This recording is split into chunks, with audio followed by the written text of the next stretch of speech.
नाजरीन अस्सलाम वालेकुम।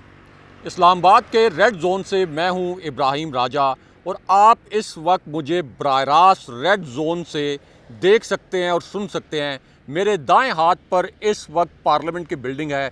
यहाँ से 200 गज के फासले पर प्राइम मिनिस्टर हाउस में इस वक्त किस किस्म की भयानक वारदात की जा रही है, इस भयानक वारदात की अंदरूनी कहानी क्या है, ये कहानी आपको बताएंगे।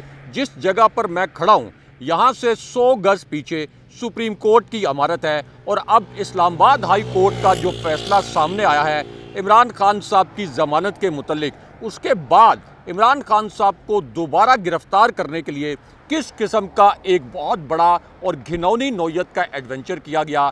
बनी गाला जो इसी मकाम से 7-8 किलोमीटर के फासले पर है, वहाँ इस वक्त किस किस्म की गैर मामूली सूरत हाल है। और इमरान खान साहब का जो पुलिस लाइंस का नाम नहाद गेस्ट हाउस था, यहाँ पर आधी रात को इमरान खान साहब से किस अहम शख्सियत ने मुलाकात की और एक जनरल की इमरान खान साहब के साथ मुलाकात के हवाले से किस किस्म की इतलात इस वक्त सामने आ रही हैं। इमरान खान साहब ने अदालत में गैर रस्मी गुफ्तगू करते हुए सहाफ़ियों के साथ इस मुबैना मुलाकात के मुतल्लिक क्या बहुत बड़ा इंकशाफ किया और फिर आर्मी चीफ जनाब आसिम मुनीर के हवाले से और इमरान खान साहब के हवाले से क्या बहुत बड़ी खबर आई। इन तीनों खबरों की अंदरूनी कहानी आपको बताते हैं। इसके साथ साथ दो जो बड़े हैरानकुन वाक़यात हुए हैं पिछले 2 घंटे के दौरान, इन दोनों वाक़यात की अंदरूनी कहानी भी आपके सामने पहली मर्तबा रखते हैं। सबसे पहले आपको ये बताते हैं कि इमरान खान साहब की ज़मानत मंजूर होने के बाद किस किस्म का एक घिनौना ऑपरेशन इमरान खान साहब की दोबारा गिरफ्तारी के लिए प्लान किया गया। यानी इस्लामाबाद हाई कोर्ट के अहकामात की धज्जियां उड़ाने के लिए और सुप्रीम कोर्ट का मुहासरा करने के लिए इस वक्त जो प्लान किया जा रहा है, यहाँ से सिर्फ 50 गज दूर एक बिल्डिंग में, इस बिल्डिंग के खुसूसी मनाजिर भी आपको दिखाएंगे, इस वारदात के कुछ खुसूसी मनाजिर भी आपको दिखाएंगे जो इससे पहले आपने अपनी स्क्रीन पर नहीं देखे होंगे। इसकी पूरी कहानी आपके सामने रखते हैं। सबसे पहले आपको ये बताते हैं कि बुज़ुर्ग जो PTI की रहनुमा है यास्मीन राशिद, जो कि कैंसर की मरीज़ा भी हैं, उनको बड़े बेईमाना तरीके से गिरफ़्तार कर लिया गया। उसके बाद इस्लामाबाद में रात 3 बजे एक और बड़ी खौफनाक नौयत की वारदात की गई। शीरी मज़ारी जो कि मरकज़ी सीनियर नायब सदर हैं PTI की, उनके घर पर आधी रात को इस्लामाबाद पुलिस ने रेड किया। सादा कपड़ों में मलबूस एहलकारों ने उनके घर की दीवारें फलांगी। इसकी CCTV फुटेज के स्क्रीनशॉट आप इस वक्त हमारी स्क्रीन पर देख सकते हैं। और फिर शीरी मज़ारी को भी गिरफ्तार कर लिया गया। उसके बाद अदालती अहकामात के बावजूद, सुप्रीम कोर्ट के वाज़े अहकामात के बावजूद इस किस्म की कानूनी अंधेर नगरी मचाई गई है कि तहरीक इंसाफ के रहनुमा खुसरो बख्तियार और अली अफजल साई को भी गिरफ्तार कर लिया गया। दोनों को थाना सरवर रोड मुंतकिल किया गया। उसके बाद अली मोहम्मद खान, जिन्होंने किसी किस्म का पुरतशद्दुद एहतजाज नहीं किया, जो बार बार ये कहते रहे कि पुरअमन एहतजाज किया जाए, अब उनको भी गिरफ्तार कर लिया गया है। और असद उमर और शाह महमूद कुरैशी और मलिका बुखारी के मुतल्लिक अडयाला जेल से कोई अच्छी इतलात नहीं आ रही। बहुत बुरे तरीके से उनको ट्रीट किया गया है अडयाला जेल में। लेकिन अब इस पूरी सिचुएशन में इस्लामाबाद हाई कोर्ट का जो तहरीरी फैसला जारी हुआ है, जो कि अब से 10 मिनट पहले जारी हुआ, इसके 3 नुकात आपको मुख्तसर बताते हैं। उसके बाद सुप्रीम कोर्ट के खुलने की वजह भी आपको बताएंगे कि सुप्रीम कोर्ट के खुलने के मुतल्लिक किस नौयत की इतलात आई। सबसे पहले आपको बताते हैं कि इस्लामाबाद हाई कोर्ट के जो पैरेलल, यानी इस्लामाबाद हाई कोर्ट के बिल्कुल बराबर श्रीनगर हाईवे है, जिसको इससे पहले कश्मीर हाईवे कहा जाता था, अब इसको श्रीनगर हाईवे कहा जाता है। यहाँ पर PTI के हज़ारों कारकुन जो हैं वो इमरान खान साहब से इज़हार यकजहती के लिए आए। लेकिन ये जो एक पुरअमन एहतजाज था, बार बार कहा जा रहा था कि PTI के लोग पुरअमन रहें, इस पुरअमन एहतजाज पर बदतरीन किस्म का क्रैकडाउन किया गया। यहाँ पर बदतरीन किस्म की आंसू गैस की शेलिंग की गई ताकि किसी तरीके से कारकुन मुश्तइल हों, कारकुन जवाबी तौर पर कोई कार्रवाई पुलिस के खिलाफ करें और उसके बाद कोई नया केस इमरान खान साहब के खिलाफ और इसी तरह PTI की क़यादत के खिलाफ कोई नया केस जो है वो इनिशिएट कर दिया जाए, वो एक नए केस में इमरान खान साहब को गिरफ्तार कर लिया जाए। लेकिन अब इस पूरी सूरत हाल में इस्लामाबाद हाई कोर्ट का जो तहरीरी फैसला जारी हुआ है, जिसके 3 नुकात बहुत ज़्यादा अहम थे, उसके बावजूद इमरान खान साहब की गिरफ्तारी के लिए एक मिस एडवेंचर किया गया। पहले आपको ये 3 नुकात जो हैं वो मुख्तसरन बताते हैं। तो मामला ये है कि इमरान खान साहब को जब इस्लामाबाद हाई कोर्ट में पेश होने पर मजबूर किया गया, इसके बावजूद कि उनकी जान को ख़तरा था, इसके बावजूद कि जिस गेस्ट हाउस में नाम नहाद पुलिस लाइंस के गेस्ट हाउस में इमरान खान साहब को रखा गया, वहाँ पर इमरान खान साहब को स्लो पॉइजनिंग के लिए एक इंजेक्शन लगाने की भी कोशिश की गई, जिसके मुतल्लिक इमरान खान साहब ने इंकशाफ किया और इमरान खान साहब को नैब की तहवील में उनके सर पर डंडे भी बरसाए गए। अब इमरान खान साहब जिस वक्त कमरा अदालत में पहुँचे तो इमरान खान साहब की जो ज़मानत की दरख्वास्त थी, इसके लिए एक ऐसा बेंच तश्कील दिया गया जिसके मुतल्लिक इस हुकूमत का ख्याल था कि अब तो इमरान खान साहब जो है वो सज़ा से नहीं बच सकेंगे।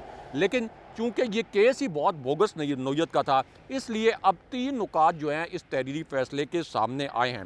सबसे पहले आपको बताएं कि चीफ़ जस्टिस आमिर फ़ारूक, जिनके फ़ैसले को सुप्रीम कोर्ट गैर कानूनी करार दे चुकी थी, उसके बावजूद वो इस बेंच में शामिल थे। जस्टिस मियां गुल हसन वो भी इस बेंच का हिस्सा थे और फिर जस्टिस समन रिफत इम्तियाज़ पर मुश्तमिल ये जो बेंच है इस्लामाबाद हाई कोर्ट का, ये तश्कील दिया गया था। अब यहाँ पर इमरान खान साहब वही डायरी ब्रांच, इस डायरी ब्रांच में आज भी एक बड़ा गैर मामूली वाक़या पेश आया जिसको मीडिया ने रिपोर्ट नहीं किया। ये वही डायरी ब्रांच है जहां से इमरान खान साहब को ज़बरदस्ती अगवा किया गया था और इस्लामाबाद हाई कोर्ट के अहाते में शीशे तोड़े गए थे। तो इसी डायरी ब्रांच में इमरान खान साहब ने एक मरतबा फिर बायोमेट्रिक जो है वो करवाया। उसके बाद इमरान खान साहब ने सहाफ़ियों के सामने विक्ट्री का निशान भी बनाया। उसके बाद खान साहब से एक सवाल किया गया आर्मी चीफ जनाब आसिम मुनीर से, जिसको पूरे मीडिया ने सेंसर कर दिया। तमाम चैनल्स ने, किसी एक चैनल ने इमरान खान साहब का जनाब आसिम मुनीर के मुतल्लिक ये जो जवाब है इसको नहीं चलाया। इमरान खान साहब से सवाल ये किया गया कि जिस वक्त आप कैद थे नैब के अकूबत खाने में, क्या इस्टेब्लिशमेंट के कुछ अफसरान से आपकी मुलाकातें हुई? इस पर इमरान खान साहब रुके। इमरान खान साहब ने इस सवाल को अवॉइड नहीं किया और इमरान खान साहब ने कहा कि नहीं, मेरी दौरान कैद इस्टेब्लिशमेंट के किसी जनरल से या किसी एहलकार से मुलाकात नहीं हुई। लेकिन उसके बाद इमरान खान साहब से ये सवाल किया गया कि क्या अब आपने डील कर ली है, क्या आपका एहतजाज और मुतालबात ख़त्म हो जाएंगे? इस पर इमरान खान साहब ने ये अल्फाज बोले, आप ये कह सकते हैं खामोश पैगाम दिया। उन्होंने अपने होंठों पर उंगली रख के खामोशी का पैगाम दिया और साथ ये कहा कि सवाल ही नहीं पैदा होता कि मैं डील कर लूँ। अगर मैंने डील करनी होती तो फिर मैं ये हकीकी आज़ादी की जंग कभी ना लड़ता, अपने ऊपर कातलाना हमला ना करवाता। उसके बाद इमरान खान साहब से एक और बड़ा क्रिटिकल सवाल किया गया जो army chief general Asim Munir के मुतल्लिक था। इमरान खान साहब ने इस सवाल के जवाब के पहले हिस्से में ये कहा कि मुझे नैब ने अपनी अहलिया यानी बुशरा बीबी साहिबा के साथ गुफ्तगू करने की इजाज़त दी थी। लेकिन उसके बाद इमरान खान साहब ने बताया कि मैंने लैंडलाइन पर बुशरा बीबी साहिबा के साथ गुफ्तगू की। उसके बाद एक सहाफ़ी ने इमरान खान साहब से पूछा कि अब आगे का क्या प्लान है। इस पर इमरान खान साहब ने बताया कि मुझे ये पता है कि ये मुझे किसी और मुकदमे में दोबारा से गिरफ़्तार करेंगे और ये 100% हमारे पास इतलात मौजूद हैं। लेकिन उसके बाद इमरान खान साहब के साथ जो मुलाकातें हुई आधी रात को, उस हवाले से एक बड़ी अहम नौयत की खबर आई, क्योंकि फ़ौज के सुप्रीम कमांडर वो इमरान खान साहब से जाकर मिले। इसकी बाकायदा तस्दीक अब इमरान खान साहब ने भी की है। फ़ौज के सुप्रीम कमांडर यहाँ से 150 गज़ के फासले पर एक इमारत में मुकीम है। यानी पाकिस्तान के सबसे बड़े आइनी ओहदेदार सदर आरिफ अलवी की इमरान खान साहब से मुलाकात हुई और सदर आरिफ अलवी के मुतल्लिक आम तासुर ये है कि इस वक्त वो इस्टेब्लिशमेंट और इमरान खान साहब के दरमियान दूरियाँ ख़त्म करने के लिए कोशिशें कर रहे हैं। इसलिए कुछ हलकों ने यह दावा किया कि सदर आरिफ अलवी ने इमरान खान साहब को शायद इस्टेब्लिशमेंट का कोई पैगाम पहुंचाया। उसके अलावा इमरान खान साहब से उनके जो अपने मौलिज हैं यानी डॉक्टर फैसल, उन्होंने भी मुलाकात की और फिर जो वज़ीर आला गिलगित बल्तिस्तान हैं जिनको हिरासत में ले लिया गया था लेकिन अब अदालती ऑर्डर के खौफ की वजह से उनको रिलीज़ किया गया, उन्होंने भी इमरान खान साहब से मुलाकात की। 7 रुकनी कानूनी टीम भी थी जिसने इमरान खान साहब से मुलाकात की। लेकिन अब जो तहरीरी फैसला आया है जिसके 3 नुकात इंतहाई अहम हैं और इमरान खान साहब की दोबारा गिरफ्तारी के लिए जो एडवेंचर किया गया है उसकी तफसील आपको बताते हैं। और ये जो मेरे राइट साइड पे बिल्डिंग है यानी प्राइम मिनिस्टर हाउस में, इसके खुसूसी मनाजिर आपको दिखाते हैं कि यहाँ पर किस किस्म की घिनौनी वारदात हो रही है, किस तरीके से सुप्रीम कोर्ट जो कि इसी इमारत से 100 गज़ के फासले पर है। हमारे जो प्रोड्यूसर साहब हैं वो आपको दिखा भी रहे होंगे, ये 100 गज़ के फासले पर जो सुप्रीम कोर्ट है, इसके ऊपर किस तरीके से अभी राइट नाउ हमला किया गया है और इसका किस तरीके से मुहासरा किया गया है। तो मामला ये है कि जैसे ही इस्लामाबाद हाई कोर्ट का ये फैसला आया, तहरीरी फैसला, जिसके 3 नुकात आपके सामने भी रखते हैं, लेकिन जैसे ये फैसला सामने आया, इस इमारत में यानी प्राइम मिनिस्टर हाउस की इमारत में वफाकी काबीना का एक दिन में दूसरा हंगामी इजलास बुलाया गया। इससे पहले नेशनल सिक्योरिटी कमेटी का इजलास होना था, जिसमें army chief general Asim Munir, जिसमें chairman joint chiefs of staff committee general Sahir Shamshad Mirza, DG ISI general Nadeem Anjum और पूरी फौजी क़यादत ने शिरकत करनी थी। लेकिन ये जो इजलास है, इसको अचानक मुलतवी किया गया। ये एक बहुत बड़ा सेटबैक था शहबाज शरीफ के लिए कि फ़ौजी क़यादत ने इस क्रिटिकल हालात में शहबाज शरीफ के साथ बैठने से इनकार कर दिया। लेकिन अब एक काबीना का इजलास सुबह हुआ है, अब एक काबीना का इजलास राइट नाउ जिस वक्त हम बात कर रहे हैं, ये इजलास अब इस वक्त चल रहा है। लेकिन फजलुर रहमान जो हैं, उनके साथ शहबाज शरीफ ने अब इस्लामाबाद हाई कोर्ट के ऊपर भी हमला करने का प्लान बनाया है, क्योंकि PDM का जो इस वक्त एक सरबराही इजलास चल रहा है, उसमें फजलुर रहमान, शाहिद खाकान अब्बासी और पूरी जो PDM की क़यादत है, ये इजलास मेरे बाएं साइड पर ये जो सामने वाली बिल्डिंग है, जो कि यहाँ से 300 गज़ के फासले पर है, यहाँ पर ये इजलास हो रहा है। बहुत मुश्किल हालात में यहाँ से हम आपसे मुखातिब हैं, वीलॉग कर रहे हैं, क्योंकि इस्लामाबाद में जो सहाफ़ी हैं उनको शदीद दबाव का भी सामना है, धमकियों का सामना भी है।